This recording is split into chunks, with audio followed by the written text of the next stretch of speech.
Kisah Wanita Pelacur dan Wanita Bercadar oleh Irene Rajiman. Inara baru saja pulang dari sharing di sebuah kajian di kota B. Seperti biasa, ia selalu ditemani oleh suaminya. Dari kota B, mereka akan pulang menuju kota S, tempat mereka tinggal. Biasanya mereka melewati kota P, di mana Inara dan suami sering sekali melewati kota P, dan mereka paham bila selepas maghrib akan ada banyak ukhti yang berpakaian minimalis dengan bedak tebal dan bibir merah merekah bak kelopak mawar, berjejer di pinggir jalan dan di warung kecil dengan cahaya lampu remang-remang. Mereka biasa melambaikan tangannya pada setiap mobil mewah yang melintas atau motor yang mereka lihat hanya ditumpangi oleh seorang pria. Ya, kalian pasti tahu siapa para ukhti itu. Maaf, jangan ada yang protes bila saya memilih menyebut mereka dengan sebutan ukhti. Sebab arti kata ukhti adalah saudara perempuan, bukan?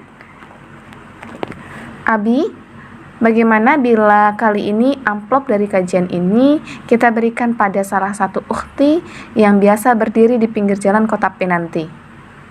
Tanya Inara pada suaminya. Sang suami melambatkan laju mobilnya. Kenapa Umi memilih salah satu dari mereka?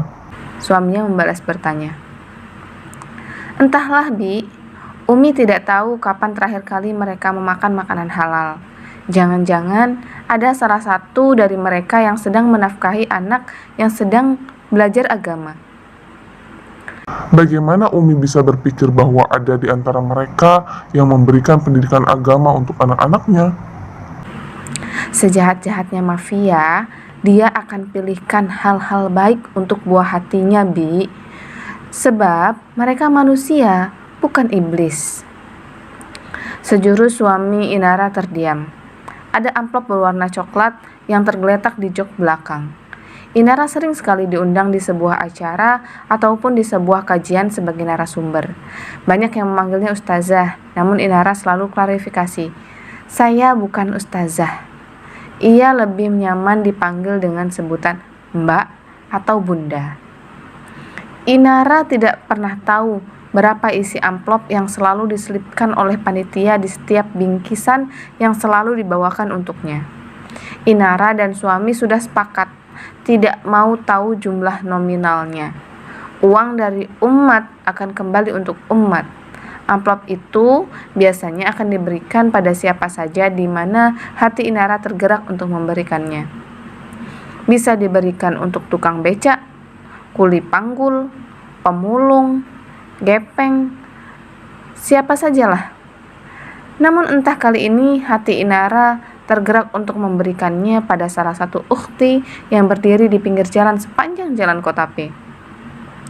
Abi, tolong berhenti di sana, di tempat ukhti yang berdiri sendiri itu, tunjuk Inara. Perempuan yang pakai baju merah itu? Iya. Suami Inara menghentikan mobilnya tepat di hadapan wanita itu. Wanita itu refleks mendekat dan mengetuk kaca mobil. Kaca mobil dibuka. Wanita itu tampak terkejut melihat wanita bercadar berada di samping pria yang cukup terbilang tampan yang berekspresi lurus di belakang setir kemudi. Wanita itu tersenyum kikuk sambil surut beberapa langkah ke belakang. Inara mengambil amplop coklat di jok belakang. Inara turun dari mobil sambil tersenyum.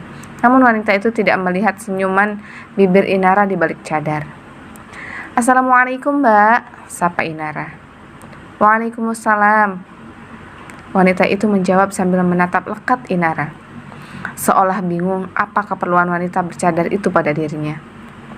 Maaf, Mbak, ini ada rezeki dari Allah. Saya tergerak untuk memberikannya pada Mbak. Saya tidak tahu berapa nilai nominalnya, tapi saya berharap rezeki ini akan membawa keberkahan bagi Mbak sekeluarga. Mohon diterima ya, Mbak. Inara mengulurkan amplop coklat ke arah wanita itu.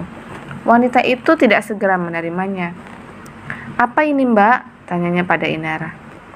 Tadi saya baru ngisi kajian di kota B. Ini adalah amplop yang diberikan oleh panitia pada saya. Saya tidak pernah membuka ataupun menggunakan amplop ini. Saya biasa memberikannya pada siapa saja melalui gerakan hati saya.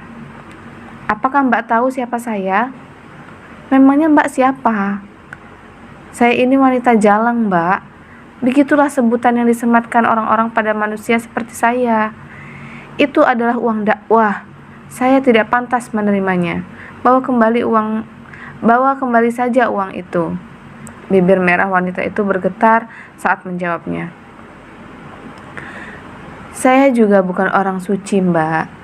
Apakah Mbak pikir saya orang baik karena memberi rizki ini pada Mbak?